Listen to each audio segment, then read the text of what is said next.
ಕೇಸಲ್ಲಿ ವೀರೇನ್ ಖನ್ನಾ ಪಾತ್ರ ಇದೆ ಅಂತ ದೊಡ್ಡ ಮಟ್ಟದಲ್ಲಿ ಚರ್ಚೆ ಆಗಿತ್ತು. ಆರೋಪಿ ಸ್ಥಾನದಲ್ಲಿ ವೀರೇನ್ ಖನ್ನಾ ಈಗ ಇದ್ದಾರೆ. ಹಾಗಾದ್ರೆ ಈ ಕೇಸಲ್ಲಿ ವೀರೇನ್ ಖನ್ನಾ ಸಿಲುಕಿದ್ ಹೆಂಗೆ? ಆತನ ಕೆಲಸವೇ ಡ್ರಗ್ಸ್ ಕೇಸ್ಗೆ ಹಾಗಾದ್ರೆ ಎಳಿತ. ವೀರೇನ್ ಖನ್ನಾ ತಂದೆ ರಾಮ್ ಖನ್ನಾ ಈ ಬಗ್ಗೆ ಎಕ್ಸ್ಕ್ಲೂಸಿವ್ ಆಗಿ ಮಾತುಗಳನ್ನಾಡಿದ್ದಾರೆ. ಸೊ ರೀಸೆಂಟ್ ಆಗಿ ಅವರು ಸಿಸಿಬಿ ಆಫೀಸ್ ಹತ್ರ ಬಂದಾಗ್ಲೂ ಕೂಡ ನನ್ನ ಮಗ ಅಮಾಯಕ, ಈ ತರ ಪಾರ್ಟಿ ಎಲ್ಲ ಮಾಡೋದಕ್ಕೆ ಅಥವಾ ಪರ್ಮಿಷನ್ ತಗೊಳ್ತಿದ್ದ, ಇವೆಂಟ್ ಎಲ್ಲ ಮಾಡೋದಕ್ಕೆ ಮುಂಚೆನೆ ಅಲ್ಲಿ ಮದ್ಯ ಎಲ್ಲ ಸಪ್ಲೈ ಆಗ್ತಾ ಇತ್ತು, ಅದರ್ವೈಸ್ ಡ್ರಗ್ಸ್ ಎಲ್ಲ ಆಗ್ತಿರ್ಲಿಲ್ಲ, ಯಾರೋ ಸಿಲುಕಿಸಿದ್ದಾರೆ ಅಂತ ಹೇಳ್ತಾ ಇದ್ರು. ಈಗ ಸಮಸ್ಯೆಗೆ ಕಾರಣರಾದ್ರ ಹಾಗಾದ್ರೆ ಬಿಸ್ನೆಸ್ ವೈರಿಗಳು. ಹೊಸ ಆಂಗಲ್ ನಲ್ಲಿ ಇವಾಗ ಚರ್ಚೆಗಳಾಗ್ತಿರೋದು. ಅವ್ರ ತಂದೆನೇ ಖುದ್ದಾಗಿ ಸ್ಟೇಟ್ಮೆಂಟ್ ಗಳನ್ನ ಕೊಟ್ಟಿರೋದ್ರಿಂದ ಹಾಗಾದ್ರೆ ಆ ವೈರಿಗಳು ಯಾರು? ಸಿಸಿಬಿಗೆ ಅವ್ರು ಹೇಳಿದ್ದೇನು? ವೀರೇನ್ ಖನ್ನಾ ತಂದೆ ರಾಮ್ ಖನ್ನಾ ಸ್ಫೋಟಕವಾದಂತ ಹೇಳಿಕೆಯನ್ನ ಕೊಟ್ಟಿದ್ದಾರೆ. ಸಿಸಿಬಿ ಮೇಲೆ ರಾಮ್ ಖನ್ನಾಗೆ ಸಿಟ್ಟು ಬಂದಿದೆ. ಅದು ಯಾತಕ್ಕೋಸ್ಕರ? ಹಾಗಾದ್ರೆ ತಪ್ಪು ಮಾಹಿತಿ ಆಧಾರದಲ್ಲಿ ತನಿಖೆಯನ್ನ ಹಾಗಾದ್ರೆ ಸಿಸಿಬಿ ನಡೆಸ್ತಾ ಇದೆಯಾ? ಇನ್ನು ನ್ಯೂಸ್ 18ಗೆ ರಾಮ್ ಖನ್ನಾ ಎಕ್ಸ್ಕ್ಲೂಸಿವ್ ಆಗಿ ಹೇಳಿಕೆಗಳನ್ನ ಕೊಟ್ಟಿದ್ದಾರೆ. ಅದರಲ್ಲಿ ಯಾವ ವಿಚಾರ ಪ್ರಸ್ತಾಪ ಮಾಡಿದ್ದಾರೆ ಅನ್ನೋದನ್ನ ನಿಮ್ಮ ಮುಂದೆ ನಾವು ಇಡ್ತೀವಿ. ಇಲ್ಲಿ ಫ್ರೆಂಚ್ ಮಹಿಳೆ ಕೊಠಡಿಯಲ್ಲಿ ಸಿಕ್ಕಿತ್ತಂತೆ ಆರ್ಗ್ಯಾನಿಕ್ ತಂಬಾಕು. ರೇಡ್ ವೇಳೆ ಖನ್ನಾ ಫ್ಲಾಟ್ ನಲ್ಲಿ ಅದು ಸಿಕ್ಕಿತ್ತು. 6 ಗ್ರಾಂ ತಂಬಾಕು ಸಿಕ್ಕಿತ್ತಂತೆ. ಈ ತಂಬಾಕನ್ನೇ ಗಾಂಜಾ ಅಂತ ಹಾಗಾದ್ರೆ ಸಿಸಿಬಿ ನಿರ್ಧಾರ ಮಾಡಿದ್ಯಾ? ಇದು ನಾವ್ ಹೇಳ್ತಿರೋದಲ್ಲ, ವೀರೇನ್ ಖನ್ನಾ ಅವರ ತಂದೆ ಹೇಳಿರೋದು. ರೇಡ್ ಮಾಡಿದ್ರು ಸರಿ, ಆಗ ಖನ್ನಾ ಫ್ಲಾಟ್ ನಲ್ಲಿ 6 ಗ್ರಾಂ ತಂಬಾಕು ಸಿಕ್ಕಿತ್ತು. ಅದು ಆರ್ಗ್ಯಾನಿಕ್ ತಂಬಾಕು. ಈ ತಂಬಾಕನ್ನೇ ಹಾಗಾದ್ರೆ ಸಿಸಿಬಿ ಅಧಿಕಾರಿಗಳು ಗಾಂಜಾ ಅಂತ ನಿರ್ಧಾರ ಮಾಡಿದಾರ ಅನ್ನೋ ಪ್ರಶ್ನೆಯನ್ನ ಅವ್ರು ಕೇಳಿದ್ದಾರೆ. 6 ಗ್ರಾಂ ತಂಬಾಕು ಜೊತೆಗೆ ಸಿಕ್ಕಿದ್ದು ವಿದೇಶಿ ನೋಟುಗಳು. ಯಾವುದೇ ಮಾದಕ ವಸ್ತು ಆ ಟೈಮ್ ನಲ್ಲಿ ರೇಡ್ ಆದಾಗ ಸಿಕ್ಕಿ ಇರಲಿಲ್ವಂತೆ. ನ್ಯೂಸ್ 18ಗೆ ಈ ಬಗ್ಗೆ ವೀರೇನ್ ಖನ್ನಾ ತಂದೆ ರಾಮ್ ಖನ್ನಾ ಹೇಳಿಕೆಯನ್ನ ಕೊಟ್ಟಿದ್ದಾರೆ.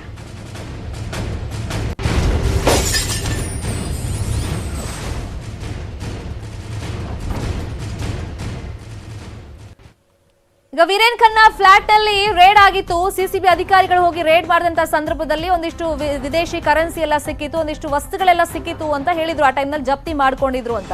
ಅದು ಡ್ರಗ್ಸೇ ಆಗಿತ್ತಾ? ಆ ಬಗ್ಗೆ ಎಲ್ಲ ಚರ್ಚೆಗಳಾಗ್ತಾ ಇತ್ತು. ಆದ್ರೆ ಈಗ ಸಿಸಿಬಿ ಅಧಿಕಾರಿಗಳ ಮೇಲೆ ವೀರೇನ್ ಖನ್ನಾ ತಂದೆ ಒಂದು ದೊಡ್ಡ ಆರೋಪವನ್ನ ಮಾಡಿದ್ದಾರೆ. ತಂಬಾಕನ್ನ ಅವರು ಸೀಸ್ ಮಾಡಿದ್ರು, ಅದನ್ನೇ ಇವಾಗ ಅವರು ಗಾಂಜಾ ತರ ಅಂದ್ರೆ ಮಾದಕ ವಸ್ತು ತರ ಬಿಂಬಿಸ್ತಾ ಇದ್ದಾರೆ, ಡ್ರಗ್ಸ್ ತರ ಬಿಂಬಿಸ್ತಾ ಇದ್ದಾರೆ ಅಂತ ಅವರು ಆರೋಪ ಮಾಡಿದ್ದಾರೆ.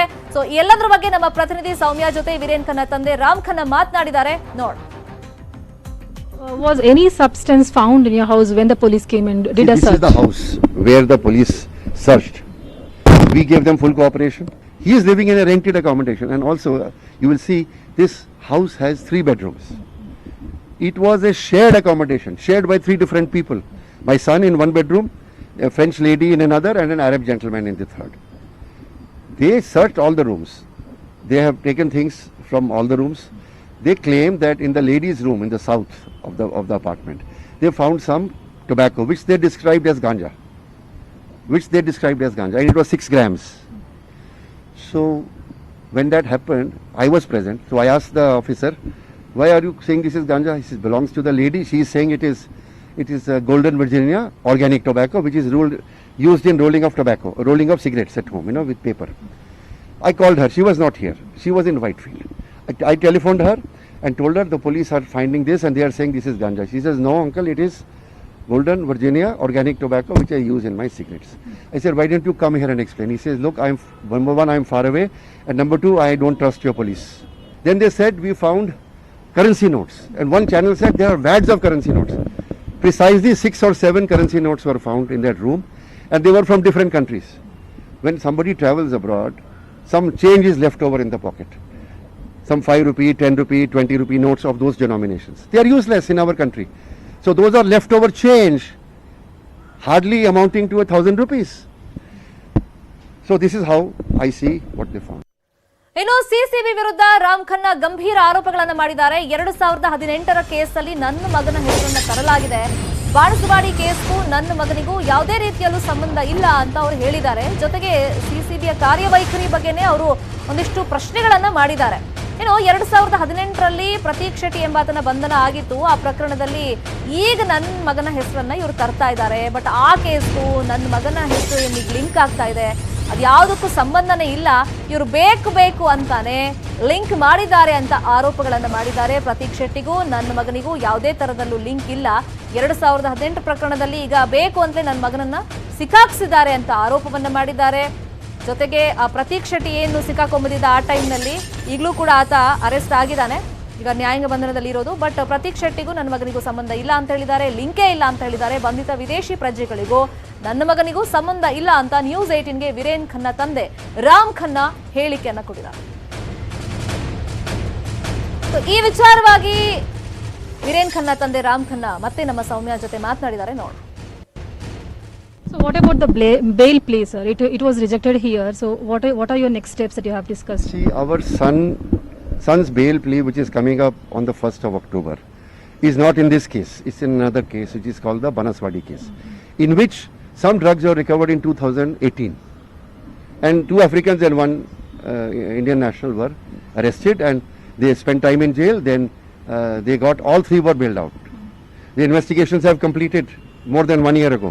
Charge sheets have been filed. They have linked him to that case. But I maintain that he is not connected with any of those people. He is not connected even with A4. A4 is a guy called Ravi Shankar, who gave a statement under duress. And he has given the name of my son in his statement.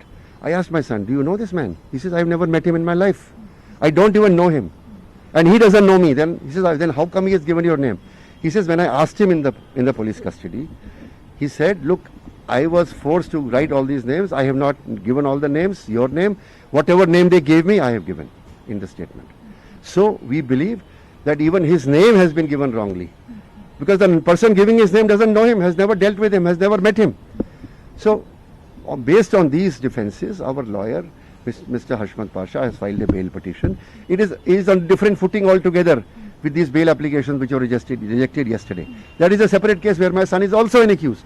We will file a bail application in that also. But what is coming up on the 1st of October is a different case in which these actors and other people are not involved. ರಾಜ್ಯ, ದೇಶ, ವಿದೇಶ ಸೇರಿದಂತೆ